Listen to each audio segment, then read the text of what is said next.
I'm going to let these beautiful ladies next to me introduce themselves and tell you a little bit about what they do. Of course, previously we had the luxury panel, and we were joined by, I'm going to see if I can remember everybody. Francis, Francis Card, Julian Sheridan, Sarah Karan Asha. We had Lily Liebel, and of course Maria Diacalo. If you didn't get the opportunity to, catch them, it will all be up on our channel, and you can watch that back. And now I'm going to pass them over to the lovely women here with me. I don't know who wants to kick it off. Hi, my name is Julie Lingard. I own a fashion brand and used to be called Aqua, and we rebranded to AQAQ. We've actually been in business for 22 years now, so quite a long time. And we do aspirational fashion, but at an accessible price point. And we started off retail, and then we grew on to online, and we've had lots of ups and downs, but we're still here. So apparently, only 1 in 100 businesses get through 20 years. So we're celebrating. Thank you. You should be celebrating. Hi, I'm Whitney Bromberg Hawkins. I'm the CEO and founder of Flowerbox, which is an online flower delivery company.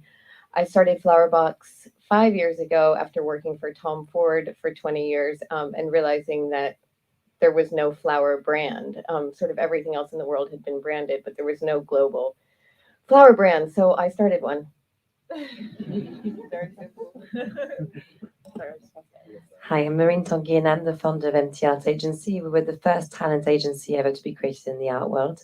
My job is easy. It's basically spotting the best talents, and we have a team that does that incredibly well, but then also to partner them up in the most incredible contexts. So if you walk through central London, you'll see a lot of our public art projects with Westminster, the Crown Estate, and a lot of the estates. And collaboration-wise, we've been lucky to be working with many fashion brands and thinking advertising with visual artists. Hi, my name is Tola Diabo, creative director and founder of Florian London, a London-based handbag brand.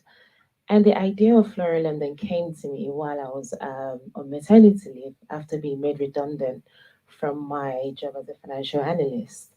I knew that I wanted to create handbags that made women feel absolutely phenomenal, but obviously coming from a corporate world, it was a difficult decision to make at the time. But so Florian London came from adversity, and I'm glad that I started my own brand. Hi, my name is Jaz Wand. I'm a fashion designer.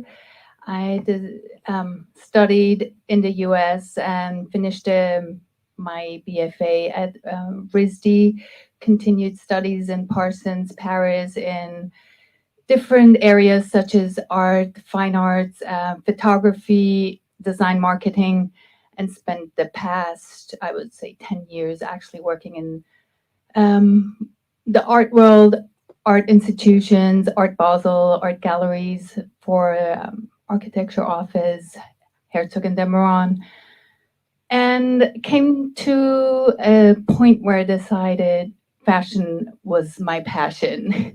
It was the thing still in me, and I wanted to really take all of that diverse experience to really create a brand which would reflect my visual identity. So most of my fashion design is inspired by contemporary art, architecture, really abstract pieces. And I decided to create a shoe brand, which I wanted to launch early 2020. And with what we all know, didn't go as planned. And that was probably the most stressful and best experience, both, I would say, because through it, I kind of had to completely rethink what I was doing, how I was doing things. Before, I was relying heavily on agencies, branding agencies, creative agencies I worked with in Milan. And I realized I was really the creative director of my brand. So everything I do, from the photography, branding, advertising is really done from myself right now. And that really brought incredible strength and confidence. And so it was both the worst and best experience, I would say. Thank you, ladies. And the first question is to Marine, and that is, what do you think, or what do you think about the role that art is now playing in terms of fashion? And I think it's heavily playing a huge role now with fashion. What do you think about that? So I think I'm born on a small island off the west coast of France where there's no art world whatsoever. We're 9,000 people, we still are yearly. And I think I was a bit the Matilda in the movie, so I just like to transform stuff around me and just make it more visually beautiful. And then I arrived, obviously, from this vision thinking, who is doing that job? How can I have this job? And I was provided with the art world, but the art world actually only does one part of my Matilda movie. I wanted the full 360, and the full 360 is being provided not only with urban realm, like I mentioned, but also collaborations with brands, because I want back to that little Matilda to be just walking into an environment where her visual landscape is really inspiring. We're super lucky at that point because the caring group is a huge support, and we've been working with Mike Teresa with the likes of the best in fashion. And we can therefore tell visual stories with fashion brands. And as you all know, and I mean, you'll hear it today, but every fashion brand is the most incredible story. And my thing is storytelling, and my artists have the most incredible stories. So I think it's always just about aligning that storytelling, make sure it reaches people who can trust it, whether it's through digital communication, advertising, product limited editions, or just even rethinking the retail, which I think is really interesting, is how do you make the retail almost a cultural place and not just a shop. So yeah, I think we completely intertwined. I think fashion is about also storytelling visually. So I think we've always been really together as the two sectors. Absolutely. And my next question actually is for yourself, Julie. And you mentioned something that, only 1 in 100 businesses actually do what you've done for 22 years. And being that, that thing that we're not supposed to talk about has happened, many brands and businesses are not actually rebranding. And that's something you've already done long before the pandemic. So what would you say that experience was like? And what do you think brands and businesses that are now trying to rebrand and make sure that the customer stays engaged and they're thinking about the customer, what should they be focusing on, and what was that time like for yourself? That's a really good question for me, because actually our rebrand was done, like you say, 5 years ago, but it was actually done out of a really tough period of our business. We had our brand was doing really well in America, and we got into Bloomingdale's, and everybody was coming up to me and going, "Oh, your brand's doing so well. I can see it all over America." And the name Aqua was not that original at the time, and they had another brand in Bloomingdale's called Aqua, which was actually their own brand. So they slapped a litigation suit on us for £1 million. So it was the hardest time. But like you say, as you said, opening your business in tough times, when you actually have these really hard times, it makes you really sit down and really think about the brand and start again. And we rebranded, and we thought, well, if we're going to rebrand the brand, let's find a name that's really very digital. We've got a 4-letter domain name, which is AQAQ. It's very architectural, it's very sculptured, which is what the brand's been inspired by. So it was actually a really good learning curve. It actually got us to go back to our roots and to define the brand again, and to actually bring it into a digital platform, because we were retailers originally. So when we started the brand, it had changed and evolved over the years. So we decided to actually rebrand, and it was the best thing we ever did. But at the same time, it was the hardest thing we ever did. We lost ASOS was one of our big clients, and they de-risked us by 50%. So we lost £750,000 in one order. So it was a huge time for us. So I think what I would say to anybody who's going through this is always go back to your roots of the brand and go back to the why. Why did I start this brand? What is my passion? What is my vision? And really peel those layers back, almost, like keep asking the question, so why am I doing this? And if it's for that reason, so why? And if you can really come back to a really strong vision of the why, you've got it. And then stay true to that, because staying true to our core DNA is what's actually made us, survive this long. That's very true, and I think I love how diverse this panel is, because of course yourself, Whitney, I believe in a previous interview with us, you did say, you mentioned about, flowers being a language, and you would speak about times that, you'd send flowers or receive flowers for Tom Ford, and it was from these really big, brands and designers in the fashion industry. My question is, how do you think that the customer now, shops in terms of, flower arrangements and flowers and things like that? Oh my God, that's a big question. Yeah, so back to your point, I was working for Tom, and on the day of the show, the Gucci show a million years ago, Anna Wintour's flowers would come and it would be a big bunch of white, all single stem bunch of white roses. Then you'd see Carl's flowers would come in and it was all white orchids, never mixed, never one of those like bouquets that you see everywhere in the world. Then Yucha's flowers would come in, pale pink roses. And I could see them, like every single designer had a signature flowers and they were all single stem. And none of them were like bouquets. And I just was like, how come it's so hard to get florists to do that when it's actually just the most simple and cheapest way to consume flowers?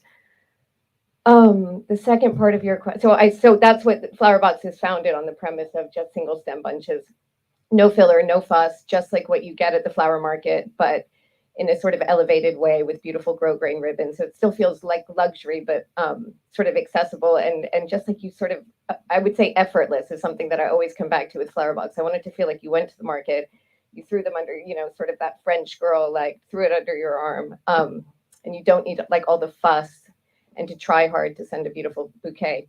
And as far as, gosh, I have so much to say. As far as, throughout COVID, people have really needed to be connected and they've really needed to, like, people were missing birthdays, they were missing, anniversaries, they were missing grandmother's anniversaries, they were missing so many really emotional moments, and flowers are sort of the ultimate way to stay connected. So luckily, we saw a huge surge in our business and real connection and intimacy through flowers. Thank you very much.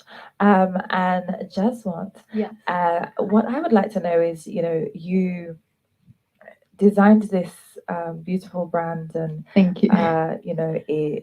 You were speaking earlier about what it was like during 2020. Mhm. What were some of the key things? What kind of the key experiences and skills and knowledge that you picked up during that time?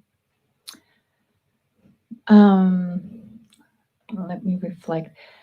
It is a whole combination. I think, first of all, I think what happened was a lot of reflection. Also, what was said in the panel before concerning the whole fashion industry, how things work, the whole schedule, the whole pre-collection, pre-collection, when things needed to be ready, and the whole sales campaigns.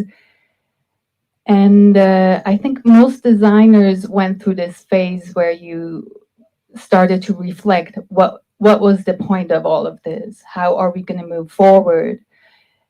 How do we simplify it? How can we offer items that people want to keep or cherish, or really, like what was said earlier, be an investment of keep piece? Because also spending so much time at home, I went through my own clothing and realized really I only wanted to keep the standout pieces.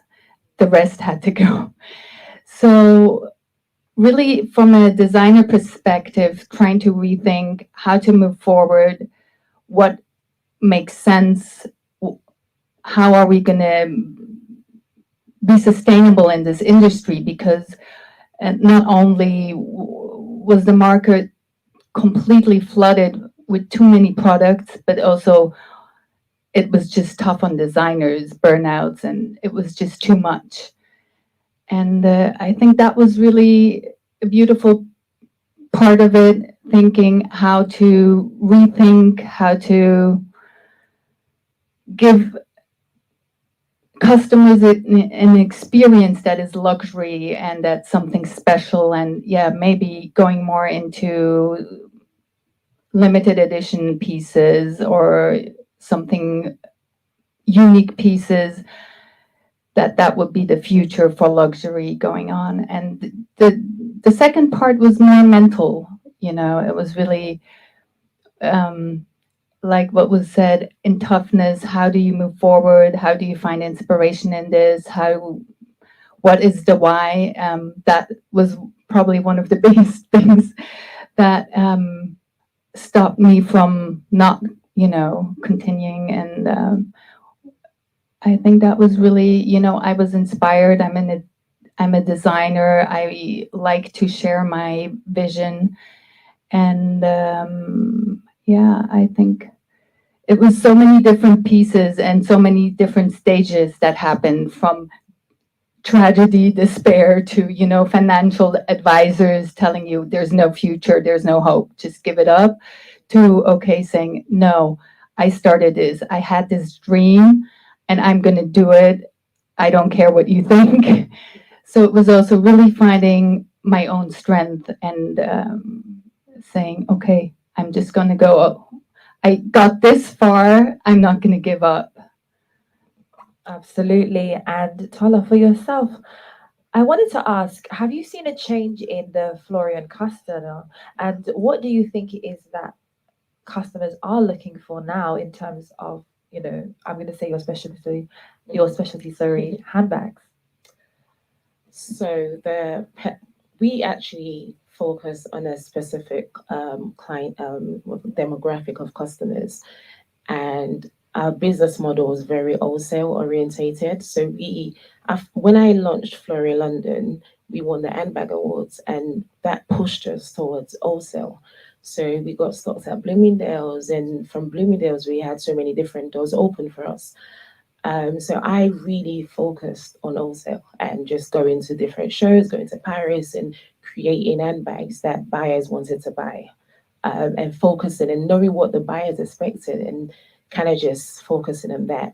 We built our social media following, but during the pandemic, I realized that there was no business if we didn't connect with our customers, if we didn't really understand what the customers wanted from Florian.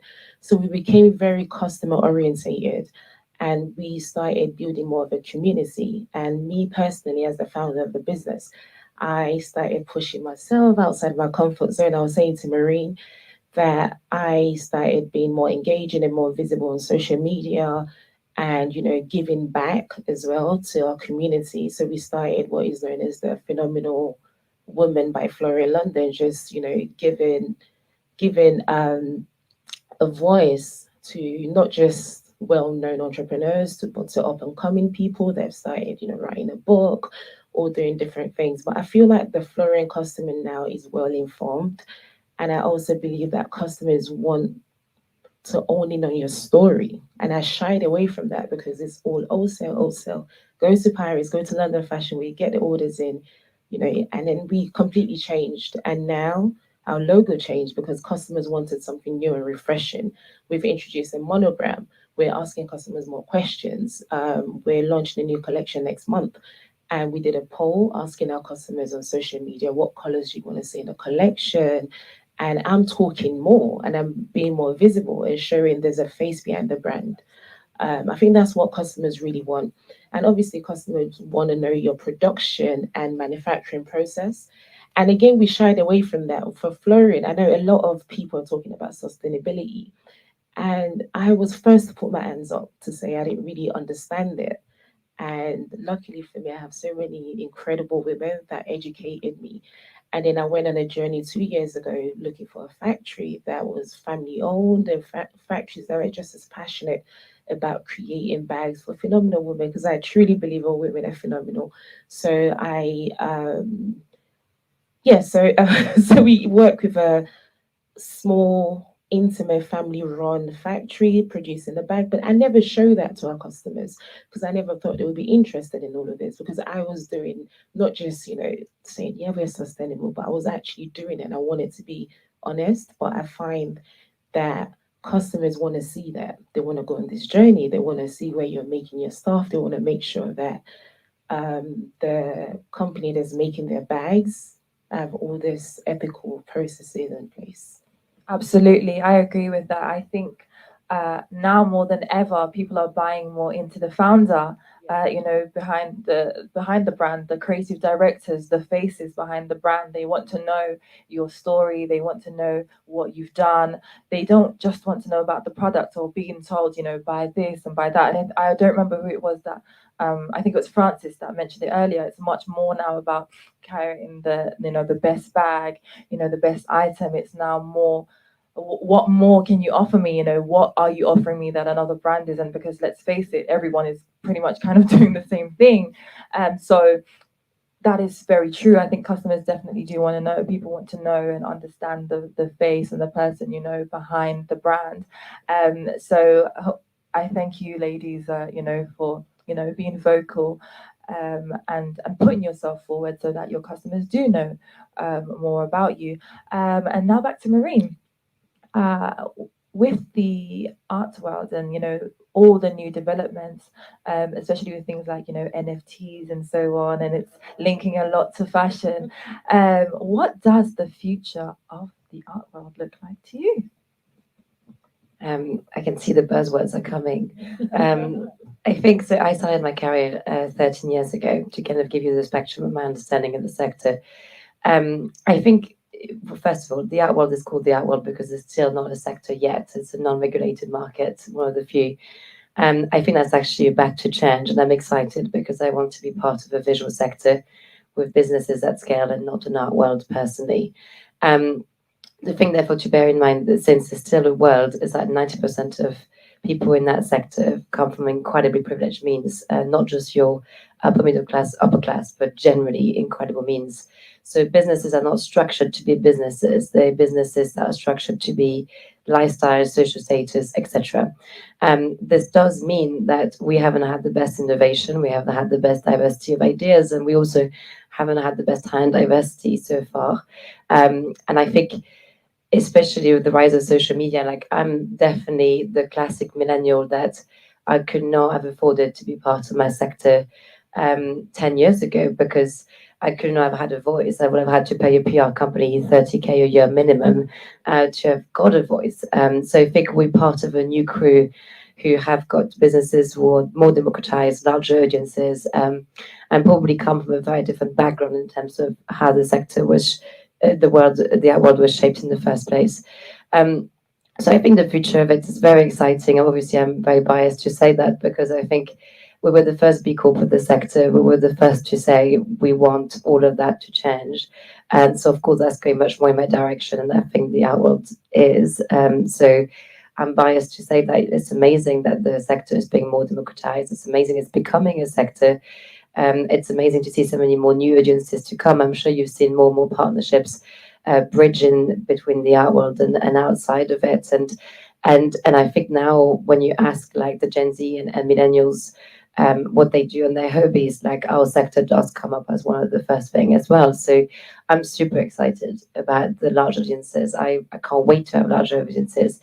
When it comes to NFTs, I mean, I think the art world was bored in May, if the answer. I think no one was doing anything. We were not in that position because having got a strong digital voice and doing a lot of public art and collabs, we were actually packed. But I think a lot of my sector, being merely retail, they were bored to hell. And so NFTs have happened in a boredom sector. I think the concept for anyone who doesn't know what NFTs is very much to kind of own the rights of an image and track its process and exchange that rights and the pricing of that right. The reason I think it's groundbreaking for the sector is because you would not believe that most artists are not contracted yet to whoever they work with. When I introduced contracts 6 years ago, people thought it was crazy. They were just like, why would you not want to just shake the hand of someone? And I mean, as you said with your story, I generally trust in people, but I would much prefer to have a contract. So I think we were just seeing as kind of disruptive to one contract and one order structure coming into a world who doesn't lack it. And there's still very established people in my world who say that contracts are the wrong thing to do. So I think NFTs come at the point where artists are usually not contracted. They can't even track their payments, and they can't even know when that payment is going to come through. So it's revolutionary for a lot of those talents to suddenly be in a place where they can connect with their buyers, they can see when the payment is arriving, and they can track it. I think from our front, we've always put all this in place. It's probably less revolutionary. What I'm super excited about is artists which we have from our side already using it because they have digital body of works that they've never been able to release or monetize, and be really kind of, I'm sure you've seen Zara even using AR and been really playful with the retail, but actually seeing people who use this medium super artistically. So far, I would say it's not quite there yet, artistically, but it is definitely a progress. I think the progress is towards transparency. The reason transparency is not in that place yet is because 90% of people would not be very excited about it because the way they make money is against that transparency. Now there's going to come a point in time, which I think is coming soon, where the way we earn money, which is using transparency, is going to come 50-50. And at that point, I think all of these new processes will be embraced, but the audiences have to change. The audiences are still not, they're still very traditional. But it was a talk of town. Investors, especially male investors, love to say they knew about NFTs for 3 months in a row. There was no email that was not quoting it. We were so tired. So I've got 3 ex-entrepreneurs who sold their companies to join me on my senior team. And one of them sadly sold an art and tech platform 2 years ago before she joined me. And every single of her emails for 4 months was about NFTs. And I thought she was going to have a breakdown. So I think it was a good conversation for the press. It was a fun chat. Is it really occupying a lot of revenue shares? The answer is no. Is it a fun chat to have at a dinner? Definitely. And can it bring a new way to go about things? I'm sure it will. Wow, I could listen to you all day, quite frankly, Marie. Thank you. And Whitney, what are some of the significant changes that you have, or do you think you've seen in your industry? And I think you're pioneering at the moment, because you don't have a brick and mortar store. You were kind of ahead of the game with your digital platform and offering it to numerous countries. At that. So tell me more about that. Yeah, so I guess we're like the NFTs of the flower world. No, I mean, it's direct to consumer flowers. Sorry, I'm really jet lagged and drank all this coffee, so now I'm sort of shaky. I wanted to cut out bricks and mortar. I saw no reason why flowers were wasted. Traditionally, sort of 40 to 50% of flowers in a bricks and mortar store end up in the rubbish. So I wanted to eliminate waste. Sustainability was always at the core of sort of why I started Flower Box. I also wanted, usually flowers, they go, to the flower market. They sit for 2 or 3 days, then they're sold to a florist. They sit for 2 or 3 more days, and then they're sold to the consumer. So they've been marked up twice, and you're getting flowers that are ostensibly a week, sort of a week old. So I wanted to cut out all of those middlemen, cut out the markups, and deliver flowers direct from the source to the consumer. So that is sort of what I've done to sort of the traditional floral industry. Thank you. And Julie, I'm going to go back to something that even Whitney just mentioned, and that's the topic of sustainability. And of course, that's been at your core, from the beginning. So back then, when you made that sort of the center of your brand to what it is now, can you tell me about that?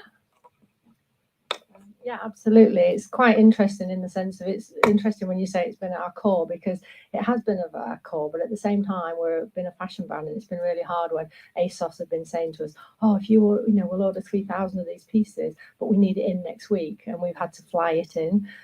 So I have to hold my hands up and say, it's always been at my core, as a woman, as a founder, as a person. It's even in my DNA. I always say this, like, my name is Lingard, which is like, protectors of the land. It's I'm Norwegian. I have that passion in me. I've lived in the country all my life, and I really do look at the environment around me, and I've seen it change in my short lifetime. So it's definitely been at my core. And I think this is what you said again, talking about people want to know about the founders. They want to understand why it's in the brand. So, we made these steps. We changed all our manufacturing from China, and we brought it back to Europe. We stopped these 3,000 units that ASOS would buy. Well, I mean, obviously they don't buy like that anymore. The patterns have changed. It's really good. People are being more sustainable and being more aware. We're making sure that we do smaller runs. We're even actually doing pre-orders. So, if we just get 40 garments ordered, we can produce 40 garments in Europe. It's working with ethical factories. It's like I say, it's been the core of me, and I think it's you know, as the brand is developing, people are understanding, this is where it comes from. It's true, it's real, it's genuine, and I think that will follow through, and that will give the longevity. We you know, we had a tough time in COVID period, and we decided to look at our brand, go back to our roots, and say what we were about. And it was about, actually, our brand originally started from supporting young designers, young entrepreneurs, bringing their brands onto our platform, and that's exactly what we've done now. So we've gone back, we're actually mentoring sustainable brands, bringing brands in that even haven't potentially got a sustainable step, and helping them, whether it's just starting with packaging, you know, whether they're just having their products in our warehouse and we can ship it together. It's about making those steps, and all of us really growing together, because it was really tough in 2020, and we definitely reached out to a lot of younger brands and said, how are you guys? And they were like, we're having a really tough time. And we're like, well, so are we. You know, but the longevity of our brand is we've got an incredible database. So we said, let's just all, you know, use our platform, let's get your brands on our platform, and we'll all support and mentor each other. And it's been a huge success. You know, we've only just launched that, but it's really working with these young brands, and it's actually invigorated and inspired me again, because, like you said, that's at the core of my DNA. So actually, to be able to talk about it more, introduce people as the founders, and introduce and hero these young brands that are coming up, it's actually a really exciting time. Thank you. Well, thank you all to our women. If you would like to hear more from them, you actually can, because I'm sitting next to our recent cover girl here, sorry, Marine, who was, of course, a cover girl on our new art issue. And then also we have the lovely Whitney, who's been a cover girl also. And then you will actually see Julie very, very soon from what we have coming up for you, and also the rest of the women on the panel as well. If you'd like to hear from them, you will find their social medias. Actually, the team will put that somewhere on our channel, so you can connect with them and find out more about their amazing brands. Thank you, ladies, for joining us. Really enjoyed listening to everything everyone had to say, and of course, next we'll be at the Bulgari Hotel. For those of you that will be joining us there live, and then from those of you joining us at home, of course, we will be streaming. And again, thank you so much, guys. I will speak with you in an hour.